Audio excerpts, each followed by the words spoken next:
This one I got involved closer with WIT, with Women in Technology. Okay. So I'm currently on the board of directors for WIT. I've been involved in WIT pretty much since I moved to Atlanta because McKesson was really big in WIT. And I did a lot with their Girls Get IT mentoring programs at that point. Yeah. But now I'm kind of attending some of their WIT different functions throughout Atlanta. So during that time off, I started to go to some of the WIT functions, and I actually met one of my now mentors, Patty Dismute. She's fantastic. She's awesome. Really big in the women in technology community here. And I met her kind of on a fluke because I was interviewing for a position at a company she worked at. She was a consult. She was like a manager for contract services or something bigger than that. But what she did also with WIT, I was about to interview with her for a contract role.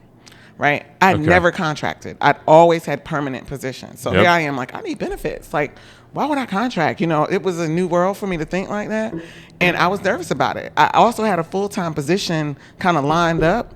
And this is like, I'm off for 6 months. I had a position I was in final interviews for. And then Patty's company came through with this contract. Contract was more lucrative by all means, financially. Sure. And it was a different aspect of healthcare I hadn't been in before. Okay. Right? So meeting Patty at a WIT event, just a wine event locally, and I didn't know I was meeting her there. Like, I knew I was interviewing with her that week, but I go into the wine event, and we're at the bar, and then we're like, oh, what's your name? What's your the normal stuff? And I'm like, wait a minute, I think I'm interviewing with you tomorrow. You hadn't even, no way. I knew her name. But I met her at a WIT event. So this is the power of networking. This is the power of women in technology and going to what seems like a wine and cheese event, but it is networking with other women leaders.